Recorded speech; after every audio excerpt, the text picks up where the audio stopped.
Oi, gente, tudo bem com vocês?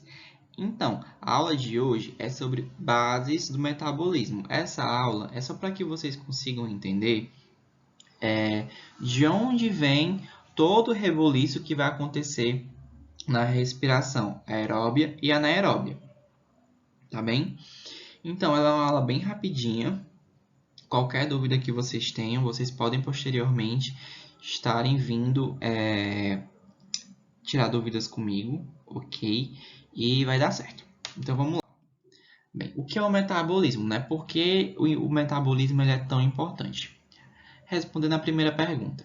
O metabolismo ele é uma cadeia de reações químicas que vão acontecer no nosso organismo que tem como a finalidade de liberar ou absorver energia e produzir alguma molécula, tá?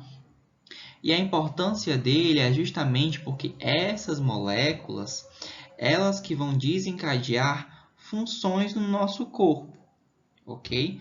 Funções como o suprimento energético, que vai permitir a replicação do DNA, síntese de proteínas, elementos essenciais, que é a formação de proteínas musculares, de hormônios, moléculas de armazenamento, o próprio armazenamento, que é a adesão, né, daquelas moléculas pequenas em moléculas maiores, como o glicogênio, os triglicerídeos, ok? E para que isso aconteça, se precisa de algumas reações metabólicas, que a gente tem duas: o anabolismo, que é a reação de síntese, e o catabolismo, que é a reação de quebra de moléculas, síntese de moléculas. No anabolismo, se forma alguma coisa. E para que essa formação aconteça, ele precisa da absorção de energia. Por isso que ele é considerado como uma reação endergônica. Já o catabolismo, ele precisa liberar energia. Quando ele quebra uma ligação química, ele libera energia. Então, ele é considerado como uma reação exergônica, tá? Na glicólise, a gente tem um tipo de catabolismo, é um exemplo de catabolismo. Se tem a quebra dessa glicose e se tem a formação de outros produtos e a liberação de energia. Já no anabolismo, a gente precisa absorver energia. E um exemplo disso, por exemplo, é a formação de um disacarídeo. A gente tem 2 monossacarídeos e a formação de um disacarídeo, tá? E aí, o que é que vai fazer para que essa energia ela seja efetivamente absorvida ou efetivamente liberada? A gente tem 2 moléculas no nosso corpo, na verdade 3, que vão servir como moléculas de energia, que é o adenosina monofosfato, mas isso a gente não precisa saber agora, tá? Na verdade, não precisa saber para essas aulas. A gente tem a adenosina de fosfato, que aí sim a gente precisa saber, porque é a forma não fosforilada do ATP, que é a adenosina trifosfato, que se tem 3 grupos fosfato, enquanto a adenosina difosfato só tem 2 grupos fosfatos. E essa molécula ela vai ter a estrutura de uma adenina, uma ribose e 3 fosfatos ou 2 fosfatos, dependendo do que a gente estiver falando. Se for ATP, é 3 fosfatos, e se for de ADP, a gente está falando de apenas 2 fosfatos. O ATP ele vai servir como uma molécula orgânica energética. Para que nosso corpo faça qualquer função, ele precisa de energia, então ele precisa de ATP, ok?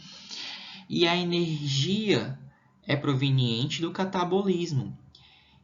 E o catabolismo libera essa energia e o ADP vai captar essa energia e vai ligar um grupo fosfato a ele. E quando ele faz essa reação, ele gera o ATP, ok? E o ATP ele vai fornecer a energia, vai soltar um grupo fosfato e aí ele volta a ser um ADP. Se tem um ciclo. E aí nesse ciclo se tem outro ciclo, que é o sinergismo, digamos assim, do anabolismo e do catabolismo. Por quê? Porque enquanto um está cedendo energia, o outro está absorvendo. E quem absorve vai ser o ADP, né? E quem vai liberar vai ser o ATP, ok? Então vamos continuar. Nesse processo, se tem transferências de energia, energia que vai ser configurada na forma de elétrons, ok? Mas principalmente essa energia ela é mais vista na cadeia transportadora de elétrons, que se tem processos oxidativos e processos de redução. Nesses processos oxidativos, a gente vai ter processos exergônicos, né? Que a gente já viu que são processos que liberam energia. E são reações de desidrogenação, ok? Esqueçam isso aqui, é o processo de desidrogenação. Como assim, processo de desidrogenação? O hidrogênio, ele é basicamente elétron e próton, né? Ele só vai ter dois elétrons na camada de valência, né? Então, quando se tira um par de elétrons, então só resta prótons, ok? Então, ele que vai ser a representação energética de elétrons, né? Aqui na nossa aula de metabolismo, ok? Então, quando se tem uma oxidação, se diz que aquela molécula está perdendo hidrogênio, está perdendo elétrons. Tá? Está cedendo elétrons, está cedendo hidrogênios. E essa retirada de elétrons daquela molécula faz com que o potencial energético caia, porque ele está perdendo elétrons, como se ele estivesse perdendo eletricidade, energia. Tá? É uma forma bem bruta mesmo de se falar e de se pensar, mas é bem mais fácil se pensar assim. Tá? Então, um exemplo disso é a transformação do ácido lático no ácido pirúvico, lá na fermentação. Tá? A molécula vai ser oxidada, ela vai perder alguns hidrogênios, vai ter a desidrogenação. E aí o ácido pirúvico já é essa forma reduzida, na verdade oxidada, né? Porque ele perdeu aqueles elétrons.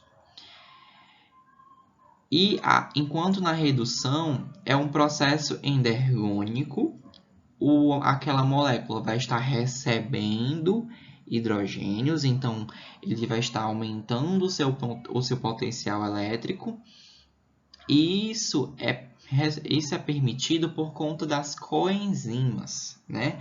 A gente tem a coenzima NAD, que é chamada de dinucleotídeo de nicotinamida adenina, que é um derivado de vitamina B, que é a niacina, tá?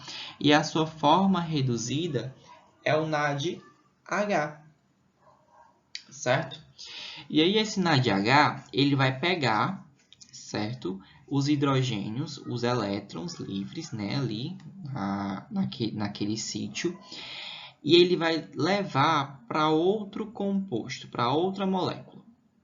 E aí, ao passo que ele entrega aqueles elétrons, aqueles hidrogênios, a molécula reduz, porque a energia negativa volta para a molécula. Então, ele reduz e aumenta o potencial elétrico.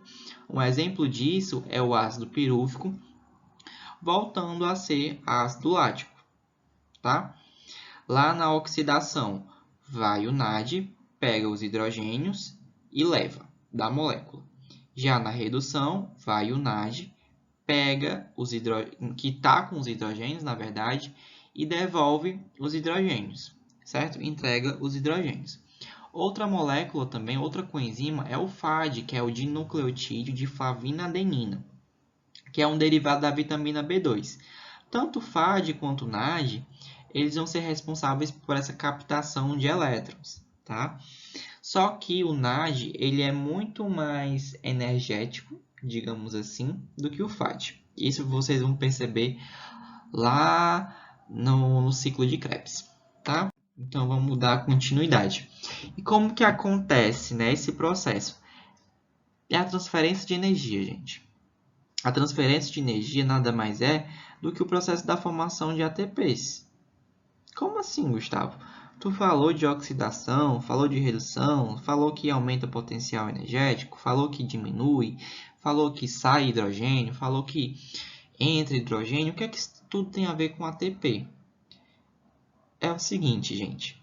Para que primeiro se forme um ATP, primeiro precisa desses processos, tá? Como assim? Isso vocês vão ver bem melhor no ciclo de Krebs e na cadeia transportadora de elétrons. Mas o que vocês primeiro precisam ter entendimento é que as moléculas, elas vão oxidar e vão reduzir e vão absorver ou liberar elétrons. E esses elétrons, no final, eles vão para algum canto. E esse algum canto é a cadeia transportadora de elétrons. E lá se tem um processo chamado de fosforilação, que é a adição de um grupo P na molécula, tá? Que aí se torna a formação de ATP. Está aqui, a geração de ATP. E aí a gente tem alguns tipos de fosforilação, que é a fosforilação no nível de substrato, que é onde acontece, que acontece no citosol, tá? Que é a transferência, né, que é na verdade a formação de um ATP, né? O ADP ele fosforila, ele é fosforilado e aí ele gera um ATP, ele se transforma em ATP. Também tem a fosforilação oxidativa, que é a mais importante para a gente, que é onde vai acontecer lá na matriz mitocondrial, lá na membrana mitocondrial interna da célula. E aí vai acontecer a remoção de elétrons do NAD e do FAD, né? Eles vão oxidar e vão reduzir alguns aceptores, né? Porque eles vão estar recebendo esses elétrons, entenderam? Mais ou menos.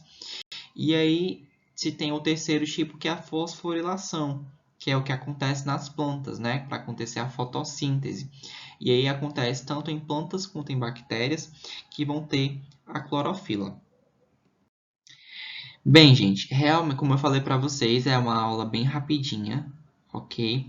Mas ela contém o básico para que vocês não fiquem perdidos na cadeia transportadora de elétrons, no ciclo de Krebs, na glicólise, tá? E aí, vejo vocês na aula de metabolismo propriamente dito, certo? Beijão!